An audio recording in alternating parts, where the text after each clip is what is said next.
Hi, I'm Joe, and I'm here to talk about some interesting IoT news we've been watching here in Davra over the last month.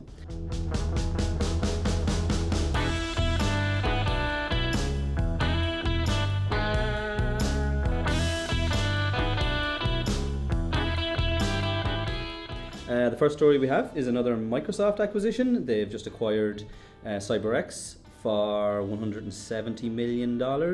CyberX had previously raised about $48 million. CyberX are an Israeli company. Their roots are in Israeli military information security.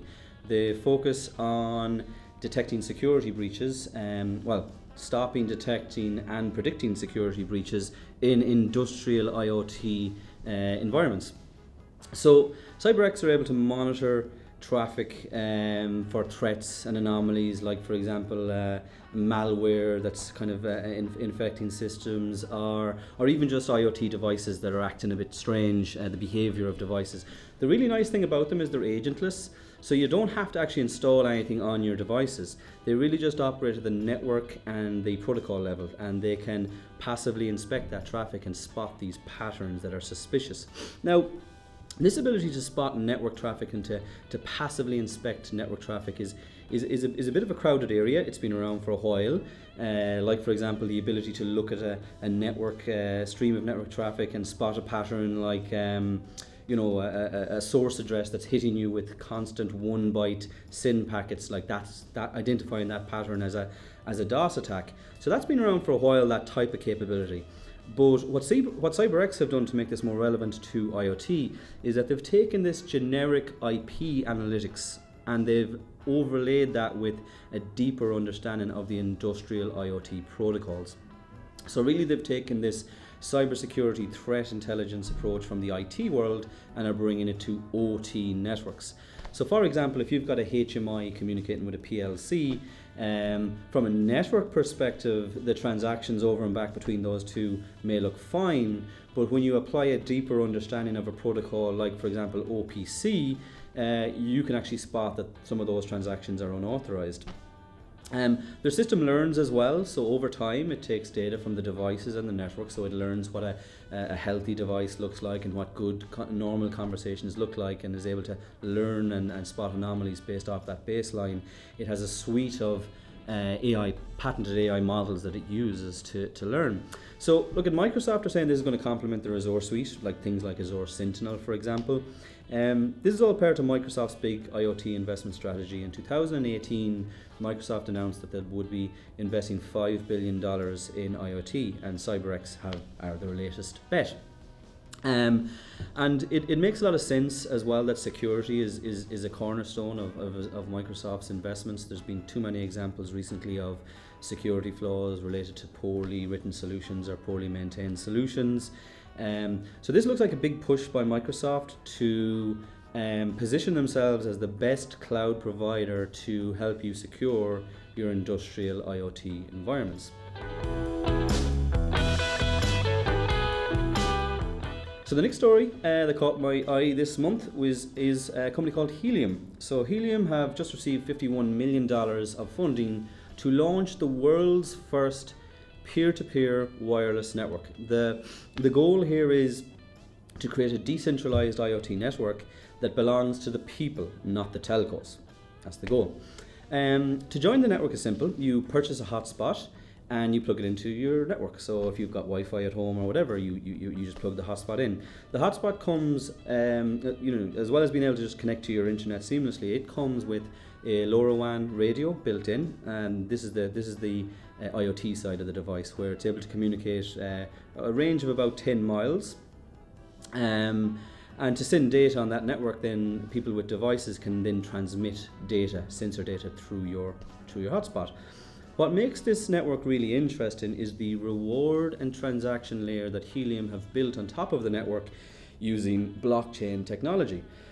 So owning a hotspot allows you to participate in what they call the proof of coverage algorithm. To participate in proof of coverage, you do need to be within range of multiple other hotspots, and once you can participate, you can earn what's called Helium tokens.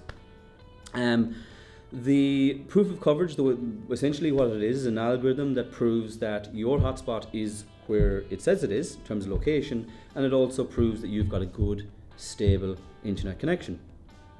To send data then on the network, you need what's called data credits. You can purchase Helium tokens to get data credits, or Helium owners can convert their Helium into data credits. It's a really cheap network to use. One example is if you have a network with 2,500 devices, sending a data packet every 30 seconds, that you'll get a bill of about $35 a month for a deployment of that size. So what has the uptake been like? So the network launched, it only just launched on 12th of June. You can go into the website on Helium and actually look at their network coverage map, and when you go in there you can see that there's about, checked it today, there's 4,332 hotspots already on board on the system. Very much focused on North America. Like there's 7 in Europe, but they haven't officially started shipping to Europe yet, so I'm not sure how those 7 got there, but just for comparison, right, that's 4,300 since the 12th of June, less than a month. The Things network is another attempt that's already out there to create a global, open, LoRaWAN network. The Things network launched in 2017, and they are now up to 11,900 gateways. They call them gateways. Helium called them hotspots, same thing. But thinking of that, 11,900 gateways since 2017, getting over 4,300 hotspots on the network in less than a month is pretty good going by Helium. And there's a coin too. You can buy Helium if you want. The coin launched on June 9th at 27 cents. It's now up to 55 cents. So that represents 83% ROI for the original investors. It's been a long time since I got excited about a coin, but they have a coin. But look at it, it's not just targeting consumers or hobbyists, this network. They actually have a pretty impressive list of reference users already. Salesforce are a customer. Salesforce use their employee badges for tagging in and out of buildings, tracking location. Nestle have a solution on the Helium network that they proactively monitor water coolers, so when people are running out of water, they go out and refill them before they run out. Lime scooters for micromobility tracking, and this is just to name a few. Their website actually has a very impressive list of references up there. But you have to remember, the underlying technology is LoRaWAN, so Helium are inheriting the enterprise class security and reliability features that comes with LoRaWAN, so it is an enterprise class technology they're using. So really what Helium are relying on here is network effects. They need to build up a supply side of hotspot users providing the network coverage and a demand side of users with devices who want to use that network. And they really need to build up those two sides if they want to reach what's called critical mass. Very interestingly, one of the co-founders of Helium was actually the inventor of Napster, a guy called Sean Fanning. So he probably knows a thing or two about reaching critical mass in a peer-to-peer service. So look at Davra, we're very interested to see how this takes off. We've built tons of solutions on LoRaWAN networks, so we're delighted with anything that increases the coverage that's out there. I'm just looking at the website. The hotspot to orders is €450 to get one, and they start shipping to Europe in August. So we will definitely be getting our hands on a few of those to see what it's all about.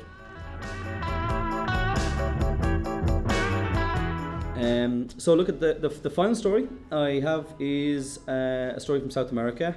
So industrial giant WEG have just purchased 51% share in a computer vision startup called Envisia. Envisia basically bring computer vision techniques to devices and neural networks, things like that.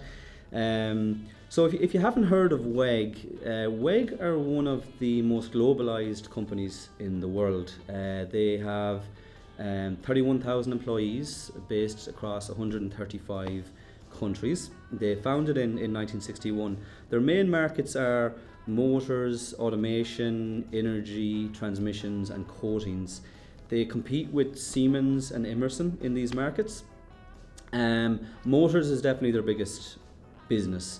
They're the world's largest manufacturer of electronic motors. They produce motors that go in things like nuclear power plants, wind turbines, all the way down to washing machines. And really over the last couple of years, they've been really working hard on their digitization strategy. They've been buying digital startups since 2019. And in 2019, they also launched their motor scan device, which is a device that attaches to motors, and it reports back temperature and vibration of those motors back to the head end, where you can then apply analytics to predict when that motor will need to be repaired or potentially replaced, so they can give a better service to their customers. And within Invisia now, they're able to bring these, they now have that technical capability to bring these computer vision techniques to their manufacturing processes, to be able to monitor aspects of their industrial processes, like, you know, around quality, productivity, security. So really now, with the ability to monitor the manufacturing process and the products in the field, the WEG really are starting to form a very coherent, connected product strategy. So it's a great strategy to have, creating these digital solutions, really driving value in the huge volume of products that they are creating. So that's definitely one to watch, WEG. So look, that's it for this month. That's all the news we have, and catch up again next month for more IoT news from us here at Davra.